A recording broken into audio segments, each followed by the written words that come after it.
9번 윗글의 나에 대한 설명으로 가장 적절한 것은 뭐예요? 1번이었네, 그지? 자기 경제권이 없는 형을 어른으로 인정하지 않았다. 어떤 사람이에요? 어른같이 생겼지만 실제로는 아이이다 라고 했었지, 그지?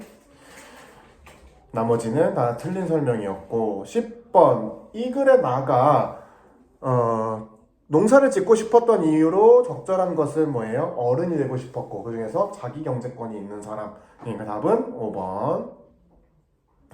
윗글의 내용과 일치하지 않는 것은 이거는 여기 본문에 해당하는 지문은 아니긴 한데 스토리를 안다면 뒤에 거를 읽어봤다면 알 수 있는 거고, 이거는 뭐 나중에 체크하기로 하고 답은 3번이에요.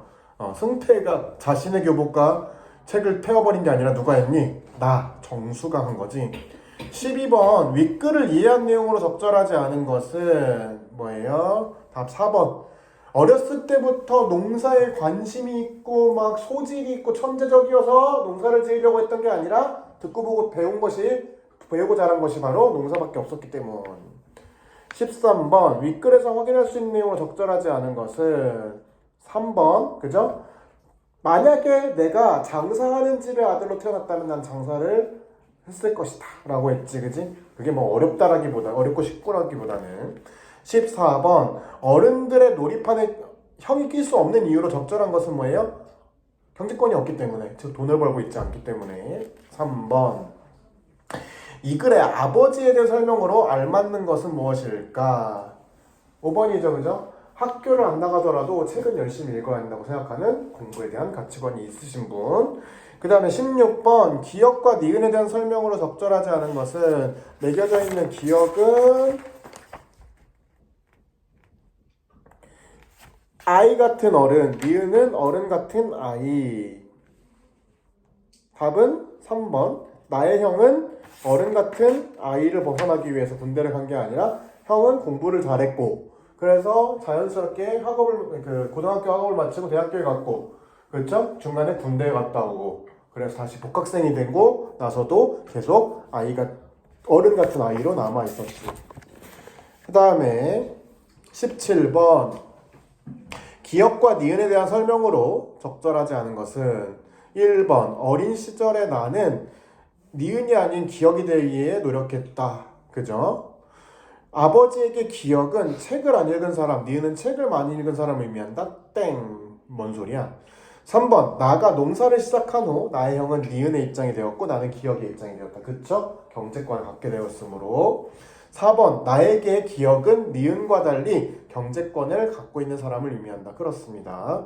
5번 나에게 니은은 기억과 달리 나이는 많지만 자기 경제권을 갖지 못한 사람을 의미합니다. 그렇습니다. 어렵지 않은 문제였고, 18번 A에서 E에 대한 설명으로 알맞지 않은 것은 3번이 답이었는데 C 볼까요? C. 2번은 그냥 가만히 앉아있었다. 뭐예요? 아버지의 진심, 아버지의 마음, 생각을 이해했기 때문이다. 그죠? 그래서 답은 3번이었습니다. 계속 이어서 보겠습니다. 한맥 확인 문제 3번 단락 볼게요. 자, 길고 긴 줄다리기 끝에 그렇게 허락을 받은 것만으로도 금방 어른이 될 거, 하늘을 날 것 같은 기분이었습니다. 다음날 나는 대관령으로 가 눈에 덮여 아직 제 모습을 드러내지 않고 있는 내 해돋이 땅을 보고 돌아왔습니다. 차항에 있는, 차항은 대관령면 차항리라는 지명이고 거기에 5,000평의 밭이 있었고, 가시머리, 거기는 강원도 평창군 횡계리의 또 한 지명인데, 그러니까 지금의 대관령 휴게소에서 구도로를 따라 나오는 중간쯤에 있는 길에 있는 2,000평의 땅이 있었습니다. 총 7,000평을 내가 운영할 수 있었어. 가시머리 땅을 둘러보고 횡계로 나올 때 나는 다시 눈 속에 크리스마스 카드 속의 풍경과 같은 빨간 지붕의 별장을 보고 돌아왔습니다. 돈을 벌어 이곳에 나도 저런 그림 같은 집을 짓고 살리라 생각을 했어요. 승태 누나처럼 사랑스러운 임과 함께. 승태의 누나는 나의 뭐예요? 첫사랑. 나는 비단 여기서 돈을 벌어가지고 뭐 고향에 가서 잘 먹고 잘 살리라 라고 하는 게 아니라, 여기에서 털을 닦고 여기에서 집을 짓고 뭔가 사랑하는 사람이랑 살겠거나 하는 구체적인 계획까지도 막 세워놨었어. 나는 아버지에게 차양밭에는 배추를 심을 것이고 가시머리밭에는 감자를 심을 것이라고 말했습니다. 배추 농사가 망한다고 하더라도 2,000평의 감자 농사로 최소한의 본전이라도 건질 생각이었죠. 아버지는 이제 그런 건 네 농사니까 아버지에게 묻지 말고 모든 것을 네 뜻대로 하라고 말했습니다. 전부 배추를 심든 무를 심든 감자를 심든 네가 알아서 하래요. 너무도 좋아서 정말 잠이 오지 않는 밤이었습니다. 비록 남의 땅을 빌린 해돋이이긴 했지만 이제 내가 내 규모의 농사를 지을 땅을 가진 한 사람의 당당한 농꾼이 된 것이었습니다. 그런 농꾼으로서 내가 제일 처음 한 일은 승태집에 들려서 승태를 데리고 동아일보 강릉지국을 찾아간 것이었습니다. 동아일보 강릉지국은 뭐 하는 데야? 신문 유통하는 데야. 그치? 지금은 이제 신문이라는 개념이라는 건 사실상 거의 없지. 그래도 약간 그 길거리에 있는 노점상 같은 데서 신문 본 적 있니? 이렇게 갱지 같은 거에 길게 찍어가지고 어른들 이렇게 보시는 거 있지? 자, 지금은 인터넷 신문 때문에 그 신문, 오프라인 신문이라는 건 많이 없어졌지만 어쨌거나 종이 신문을 이렇게 쌓아놓고 각 집마다 배달하는 그런 거, 그치? 다 지국이었단 말이야. 뭐 때문에? 신문지가 필요했거든. 밑에 나와요. 이제 내가 학교를 그만두고 내 규모의 농사를 짓는다고 하자 나보다 승태가 더 들떠서 좋아했습니다. 승태는 어떤 사람이야? 내가 어떤 일을 하고자 할 때 무조건 찬성해주고 믿어주는 그런 착한 친구지. 야, 이정수 니 기어이 성공했구나. 책하고 교복에 불사 지르고 톡 껴가지고는 뭐예요? 과거의 행적이 드러나지, 그지? 책하고 교복하고 다 불태우고 나는 학교에 다니지 않으리라, 농사를 지리라 하고 아이들한테 선언한 적이 있어요. 그러면 니도 불사 지르고 톡 껴봐. 그럼 혹시 아나? 너 아버지가 니한테 간장 공장을 맡길지. 승태의 아버지 직업이 나오네. 뭐예요? 간장 공장을 운영하시는 분이지. 닦이는 거 좋아하네. 그랬다가 아마 우리 아버지 나를 간장 국물에 튀겨 죽이려고 할 거다라고 할 거예요. 승태 아버지는 절대로 내가 학업을 그만두는 것을 허락해주지 않을 거라는 말을 좀 웃기게 해학적으로 표현했어요. 너가 아버지니까 봐준 거지. 그런데 신문 지국에는 왜 가는데? 따라오면 알아. 싫으면 말고. 새끼 이제 학교 안 다닌다고 되게 폼잡네. 감자 농사는 씨앗을 확보하고 난 다음 천천히 준비를 하고 나도 되지만 배추 농사는 배추 모종을 키울 종이 포트부터 미리 준비해야 했습니다. 포트는 팟이라는 영어를 그냥 그 한국식 발음으로 한 거야. 즉 화분입니다. 화분. 간이 화분이 필요했대. 종이로 이렇게 만든. 일단 흙 덮고 뭐 씨앗을 해가지고 모종을 심어가지고 그걸 싹트게 해야 되는 거였지. 그러니까 너비 10cm 되는 띠 모양으로 신문지를 오려 그것을 소주병으로 두 겹 말아 풀칠해서 원 기둥형의 종이 화분을 만들고 거기에 거름과 비료를 배합한 흙을 채워 온상 속에 차곡차곡 세워놓은 다음 그 포트 하나하나마다 배추 씨를 뿌리는 것이었습니다. 나중에 그것을 제밭으로 옮겨 심을 때 배추 포기 사이를 30cm, 두럭과 두럭 사이를 45cm로 계산한다 해도 평당 22포기에서 24포기의 배추가 심어지는데 5,000평의 밭이면 12만 포기의 배추가 심어지고 그러자면 핫바리 모종을 골라내는 것까지 계산해서 15만 개의 포트를 만들어야 되는 것이었다. 굉장히 구체적이고 치밀하게 똑똑하게 지금 잘 계획을 세우고 있지. 뭐 어휘 몇 개 짚어본다면 두럭이란 것은 두렁의 방언인데 표준어인데 뭐 밭이 이렇게 있으면 거기에 움푹 패인 부분 길이에요. 길. 또 다시 밭이고 두렁이고 이 단위를 얘기하는 거고 핫바리 모종은 뭐냐면 핫바리라는 것은 좀 낮잡아 이르는 말이거든. 능력치나 뭔가 이 체격이나 이런 거 작은 사람을 얘기하는 게 핫바리인데 여기서 핫바리는 그 씨앗 모종 자체가 되게 작게 난 애들을 얘기를 하는 거예요. 자잘하게 어리게 태어난 모종들. 너희들 어떻게 왔나? 지금은 배달자리가 없는데 뭐예요? 알바 구하는 줄 알고 이 여직원은 바로 이렇게 얘기했죠. 그거 여직원은 우리가 일자리를 구하려고 오는 학생인 줄 알고 그렇게 말했습니다. 그게 아니고요. 신문지가 좀 필요해서요. 좀 많아요. 없어. 그런 건 집에서 구해야지. 여기 올 게가 아니라 너희들 집은 신문도 안 보나? 아니요. 신문지를 사려고요. 얼마나?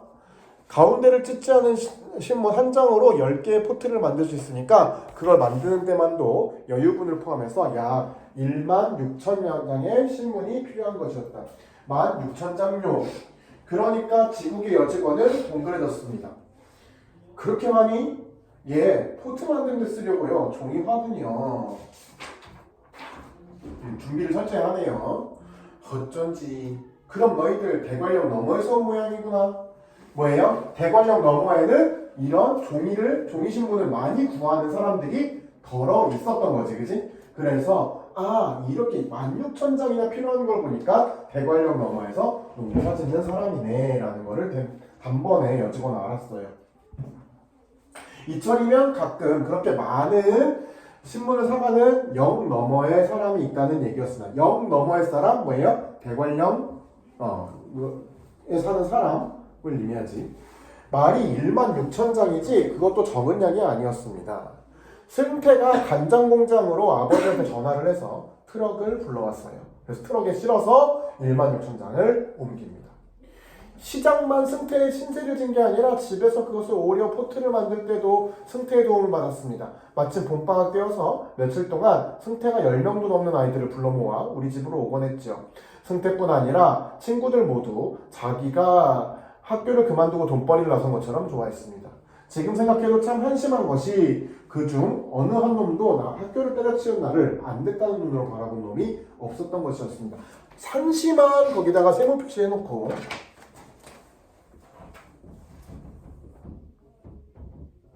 앞으로 어떤 스토리가 이어질지를 대강 예상하게 하는데 뭐예요? 만약에 한심하다는 생각 같은 걸 안 했다면 나는 농사를 지으면서 계속 성공하고 잘 먹고 잘 살았습니다. 저 진정한 농사꾼을 거듭났지요. 이렇게 끝났겠지. 그런데 한심한 생각이 들었다는 거는 뭐야? 내가 이렇게 치기 어린 행동을 하고 뭔가 다른 방법으로 다른 방향으로 돌아갈 거라는 걸 암시하지, 그지? 지금 이런 방식의 삶의 방식은 내가한테 좀 좋지 않음을 넌지시 얘기하는 거야. 생략된 부분의 줄거리. 대관령에서 고랭지 배추 농사를 시작한 나는 운 좋게 풍작을 거두어서 처음으로 큰 돈을 쥐게 됩니다. 성공했대. 그러니까 안 가도 되네 집에, 그치? 배추 상인들과 직접 흥정도 하고 오토바이를 사서 타고 다니는 등 나는 어른처럼 행동하지만 허전한 마음을 가눌 게 없습니다. 허전한 마음 세모 표시해볼까요? 무언가 내가 놓치고 있는 것, 내가 못한 것이 있는 것 같은 찜찜한 느낌이 계속 들어요, 어딘가. 이후에 뭔가 깊이 생각해보죠. 내 삶이 지금 옳게 가고 있는지. 그의 배추 농사는 지진 한 해 석준이 아저씨 일을 도우러 왔던 것처럼 그만했습니다. 그만하다? 뭐 적당했다. 크게 나쁘거나 좋지는 않았다라는 말이죠. 크게 이익이 난 것도 없고 손해를 본 것도 없었습니다. 똑같은 말이고, 감자 농사는 같은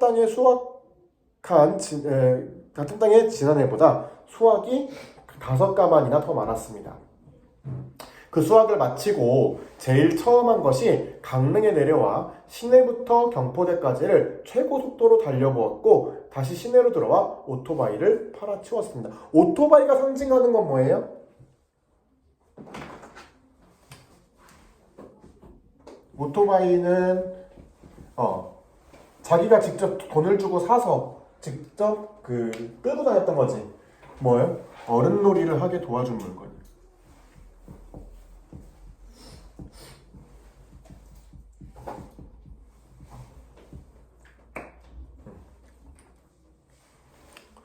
그것으로 나는 다음에 펼칠 내 뜻을 아버지에게 말했습니다. 아버지가 그러길 바라서가 아니라 나중에 다시 농사를 짓더라도 어떤 일에는 다 때가 있는 것이 아닐까 하는 생각을 했던 것입니다. 그때 두 번째 여름과 가을 사이에 했던 것입니다. 라고 했어요. 아버지가 짐짓 생각했던 거랑 비슷한 생각을 지가 스스로 했다는 거지, 그지? 어떤 일에는 다 때가 있고 학생 때는 학생에 걸맞는 행동을 해야 뭔가 후회가 안 남을 것 같다라는 생각을 했어요. 지난 초여름 내 오토바이 뒤에 타고 함께 대관령에 갔던 승태 누나도 나의 그런 생각을 도왔고 승태 누나랑 대화를 해보면서 그런 생각을 깨닫기도 했어. 누나, 나 뭔가 허전한 마음이 드는데 누나가 혹시 네가 지금 해야 될 일을 못하고 있어서가 아닐까? 학교로 돌아가는 건 어때? 뭐 이런 대화를 나눴다는 거지.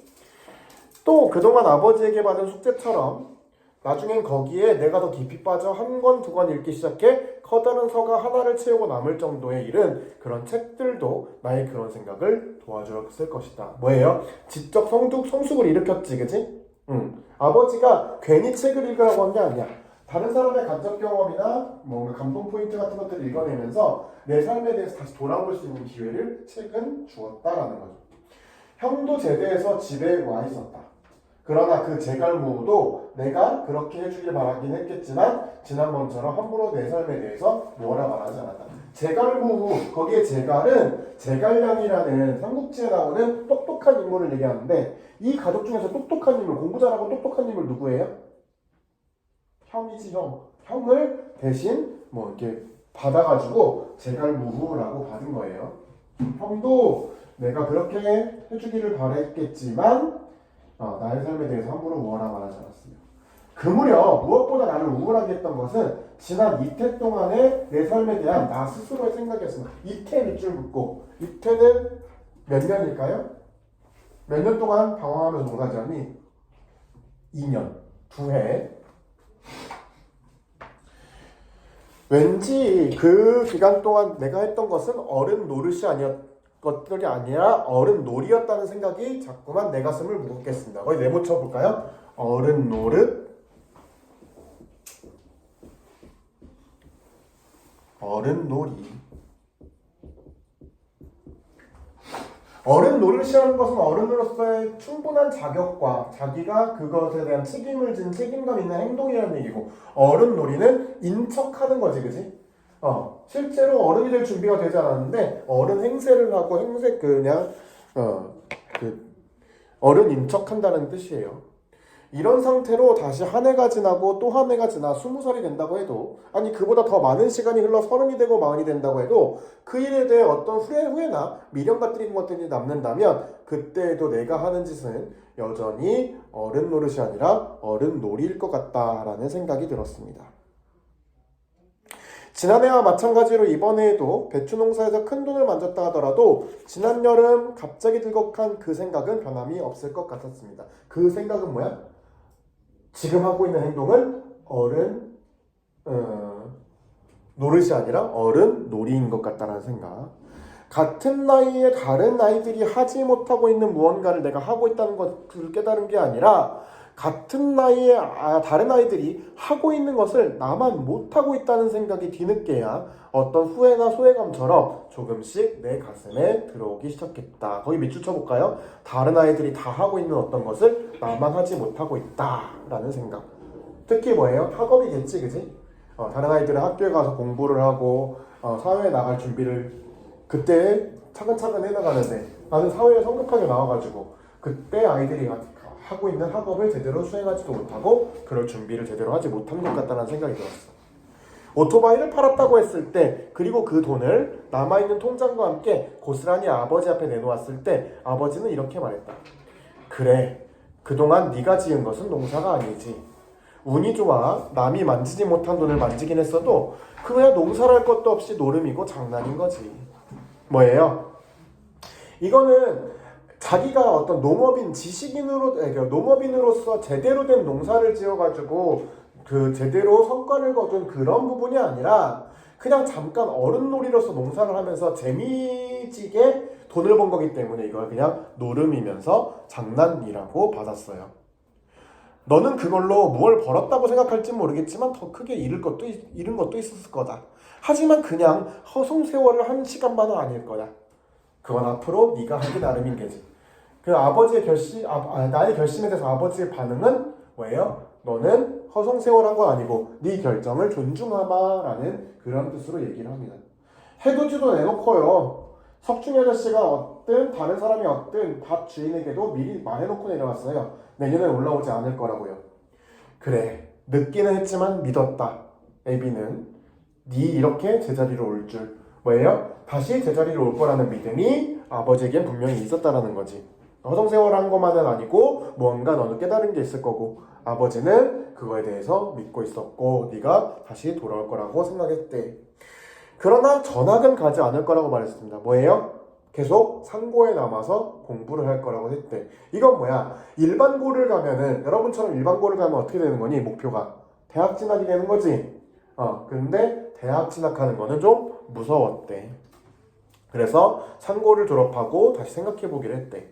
지난해 대관령으로 돌아올 때 내 생각이 성급했다는 것은 느꼈지만 그러나 아주 먼 훗날 그때를 다시 돌아봤을 때 지난번 승희 누나와 함께 대관령에 왔던 일처럼 승희 누나는 누구니? 송태의 누나지 그지? 그 성급한 일탈 역시 내 성장의 한 과정으로 아름답게 추억되었으면 좋겠다고 생각했습니다. 지금 이런 일탈적인 행동, 돌발 행동이 뭘로 추억되었으면 좋겠다고 밑줄 거예요? 성급한 일탈 역시 내 성장의 한 과정으로 아름답게 추억되었으면 좋겠다라고 생각했습니다. 뭔가 나쁜 뜻으로만 나쁘게만 생각하지 않고 거기서 얻는 것도 있었다라고 생각되기를 바랬어요. 뒷부분의 줄거리. 나는 그동안 어른놀이를 하느라 길렀던 머리를 깎고 2살 아래의 후배들의 동급생이 돼요. 동급생은 뭐야? 같은 학년이 됐지 그지? 두에 꿇었어. 너희 학교에도 중학교는 거의 없는데 고등학교에 이건 좀 비속어지만 꿇어서 들어온 친구 있니? 뭐 예를 들면 유학 갔다 와서 학기가 안 맞다거나 아니면은 어떻게 전학 시기가 안 맞다든지 이런 친구들 거의 없긴 하지만 있을 수도 있지. 96년생 선생님도 대학 때는 고등학교 때 있었던 것 같아. 대학은 엄청 많지. 대학 가는 건 쉽지가 않으니까 재수생들, 삼수생들 엄청 많은데 고등학교는 재수생, 삼수생 거의 없긴 하지만 전교에 한두 명 이렇게 있었던 것 같아. 그런데 이제 2년이나 꿇어가지고 얘는 다시 학교로 상고로 돌아가서 공부를 하였습니다로 끝이 났네요. 자, 좋습니다. 그러면은 우리 여기는 다 풀기는 좀 시간이 빡빡할 것 같고 28번까지만 풀어보고 답 맞추고 집에 갑시다. 시작!